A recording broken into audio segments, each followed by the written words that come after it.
बहू, ओ बहू, कहाँ मर गई? रमा ने आवाज़ लगाई। वो अभी सारा काम निपटाने के बाद नहाने के लिए गई थी और सास की हर 2 मिनट में ऐसी आवाज़ सुनने की उसकी आदत पड़ चुकी थी। जरा सी नज़रों के सामने से हटी कि सास चिल्लाना शुरू कर देती। इस बार आवाज़ कुछ ज़्यादा तेज़ थी, कोई अनहोनी ना हो गई हो। उसने जैसे तैसे अपने ऊपर 2 मग पानी डाला और कपड़े पहनकर बाथरूम से दौड़ते हुए सास के कमरे में पहुंची। अरे मरी, तुझे एक काम भी ठीक से नहीं होता? रमा देवी फिर चिल्लाई। क्या हुआ माँ जी? उसने डरते डरते पूछा। हुआ क्या है? दिखता नहीं कमबख्त, ये कमरे में पानी पड़ा है। आज पोछा नहीं लगाया था क्या? अभी कहीं मैं गिर जाती तो मेरी हड्डी पसली टूट जाती, रमा देवी ने चिल्लाकर कहा। लगाया तो था माँ जी, उसने धीरे से कहा। तो ये कहाँ से आ गया? हे भगवान, मेरी तो किस्मत ही फूटी है जो ऐसी लड़की पर मेरा बेटा लट्टू हो गया। ना जाने कहाँ कहाँ से बड़े बड़े घरों से उसके लिए रिश्ते आ रहे थे। अच्छा, अब चल जल्दी से इसे साफ कर दे, सास ने चिल्लाते हुए कहा। उसको पता था कि नहाने जाने से पहले ही उसने पूरा घर साफ किया है और ये पानी जानबूझकर उसकी सास ने ही उसे तंग करने और ताने सुनाने के लिए गिराया है। फिर भी उसने बिना कुछ बोले गिरे पानी को साफ कर दिया और अपने कमरे में आकर थोड़ा आराम करने बैठ गई और सोचने लगी, सास की चिल्लाहट अब कौन से काम के लिए बुलाने वाली होगी। उसके लिए कोई आज की बात नहीं थी। जब से वो शादी कर इस घर में आई थी, उसके पति के ऑफिस जाते ही ये रोज़ का नियम था। आज किसी बात पर, कल किसी बात पर। बस उसकी सास को एक बहाना चाहिए था। अगर नहीं मिलता तो बहाना बनाने की कला में वो माहिर थी। इस रोज़ रोज़ की किचकिच में अक्सर वो तंग आ जाती थी, पर कुछ पति के प्यार, कुछ सास की उम्र और कुछ घर की नई बहू होने की वजह से सब बर्दाश्त कर रही थी। उसे खुद ही समझ नहीं आ रहा था कि उसके खुद के वजूद में इतना परिवर्तन कब और कैसे आया।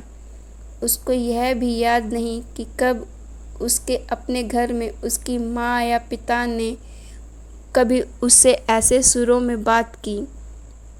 अपने कॉलेज और स्कूल के समय में तो वो बिंदास लड़कियों में से एक थी।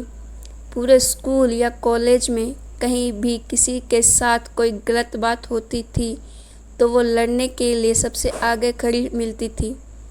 किसी के भी हक के लिए वो पूरा सिस्टम से लड़ जाती थी, पर आज अपने ही खिलाफ हो रहे अन्याय को चुपचाप सह रही थी। सोचती थी, क्या यही शादी के मायने होते हैं, जब एक लड़की को अपना स्वाभिमान और सम्मान को एक नए परिवार की सूली पर चढ़ा देना पड़ता है। शाम को पति के आने पर बहुत सारी बातें कहने का मन होता था। 1-2 बार कही भी थी, पर एक तो थके होने से वो इस पर ज़्यादा ध्यान नहीं देते थे और फिर अपनी माँ के खिलाफ वो एक भी शब्द नहीं सुन सकते।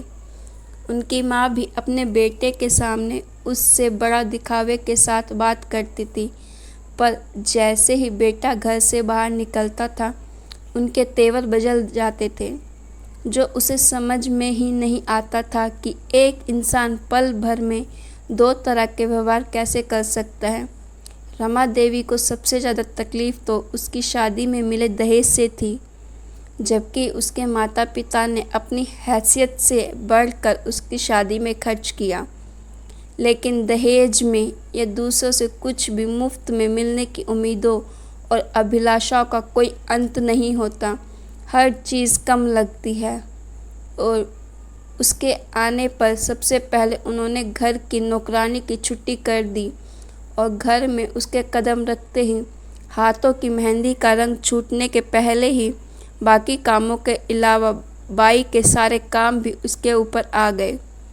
और रमा देवी ने कभी भी उससे एक नौकरानी से ज़्यादा नहीं समझा। कुछ ऐसी ही ज़िंदगी कट रही थी उसकी।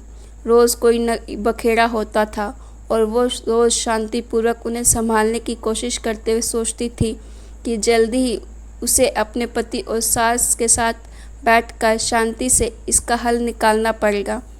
पर बस रोज की ऐसी दिनचर्या में सबके साथ बैठकर बात करने का समय नहीं मिल पा रहा था। एक दिन वो रोज की तरह सुबह झाड़ू लगा रही थी, जब रमा देवी अपने बिस्तर के किनारे बैठी स्वेटर बुन रही थी। अचानक जैसे ही वह झाड़ू लगाते लगाते उसके पास पहुंची, उसने बिना कुछ देखे बहू को जोर से लात मारी और चिल्लाई, अरे कुछ अकल भी है या घास चरने गई है? जब मैं कुछ काम कर रही होती हूँ तभी तुझे काम सूझता है। अभी ही मेरे कमरे में झाड़ू लगानी थी तुझे। क्या तुझे नहीं पता कि मुझे धूल से कितनी एलर्जी है? ये आज का नया बहाना था उसे तंग करने का, क्योंकि घर में रोज़ ही ऐसे ही काम होता था। पहले कभी भी ऐसी कोई बात नहीं हुई थी। फिर वो भी अपनी सास के व्यवहार को जानते हुए बहुत संभल के काम करती। वो उनके द्वारा दिखाई गई जगह पर साफ करने के लिए जैसे ही थोड़ी झुकी, ना जाने किस झोंके में रमा देवी ने जोर से पैर चलाया और वह बहू के कंधे पर जा लगा। जब तक वो खुद को संभालती, उसका सिर सामने की दीवार से टकराया और गिर पड़ी। रमा देवी चिल्ला उठी, क्या हुआ कलमुही, मर गई क्या? उठ क्यों नहीं रही? बचा हुआ काम कौन करेगा? चल उठ।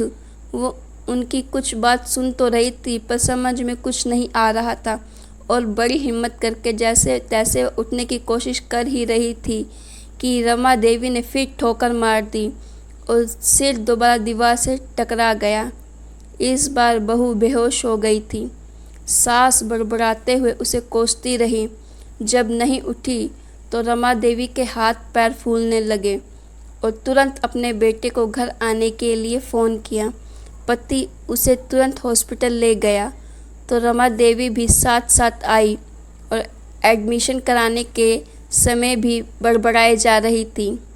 सब पता है इसके त्रिया चरित्र का, सब करके कराने के हैं, मुझे तंग करने के नाटक हैं। इसे जिस घर में कोई काम ना करना पड़े और हम सब इसकी सेवा करें। यूँ तो उसका बेटा काफ़ी दिनों से घर में जो चल रहा था सब देख और समझ रहा था, पर आज माँ के ऐसे व्यंग देखकर कुछ ज़्यादा ही परेशान हो गया। लेकिन इस समय उसे अपनी पत्नी की जान बचाने की पड़ी थी। डॉक्टरों की तमाम कोशिशों के बावजूद सिर के अंदर कोई नस फट जाने से पहले तो वह कुछ दिन कोमा में रही और अगले एक ही सप्ताह में उसने दुनिया छोड़ दी। वक्त के साथ साथ बातें कहाँ छुपती हैं। धीरे धीरे पड़ोसियों की जुबान पर उसके प्रति रमा देवी के बुरे बर्ताव की बातें सामने आने लगी, जिससे रमा देवी के बेटे का भी नाम आ ही जाता था। और जब उसको लेकर बातें कुछ ज़्यादा बढ़ने लगी तो उसने तंग आकर एक दिन रमा देवी के इकलौते बेटे ने पंखे से लटक कर सुसाइड कर ली। अब पूरे घर में दिन भर सन्नाटा रहता था। रमा देवी कुछ दिनों तक लोगों को दिखाई पड़ती रही और अक्सर घर के अंदर से उनकी आवाज़ें सुनाई पड़ती थी, अरे कलमुही कहाँ मर गई, मेरे बेटे को भी साथ ले गई, चल जल्दी आजा बहू, घर बहुत गंदा पड़ा है, चल थोड़ा झाड़ू पोछा कर दे। फिर उसी लय में रोते रोते उनकी आवाज़ सुनाई पड़ती, बहुत अच्छी बहू थी, कभी शिकायत नहीं करी उसने, अभी हॉस्पिटल में है, इलाज चल रहा है, मेरी वजह से सिर फट गया था ना, मेरा बेटा भी उसी के पास है, लेकिन अब तो वो ठीक हो गई होगी, अरे कोई तो उन दोनों को वापस ले आओ, अब के उसे कुछ नहीं कहूँगी। कुछ दिनों के बाद पता लगा कि उनके किसी दूर के रिश्तेदार ने उस मकान को औने पौने दामों में किसी को बेच दिया था, क्योंकि रमा देवी के पागल खाने में भर्ती होने के बाद उस मकान को देखने वाला कोई नहीं बचा था। तो गाइज़, आपको मेरी स्टोरी कैसी लगी? अगर अच्छी लगी तो मेरी स्टोरी को लाइक कीजिए और स्टोरी को लेकर आपकी जो भी राय है प्लीज़ कमेंट में बताइए।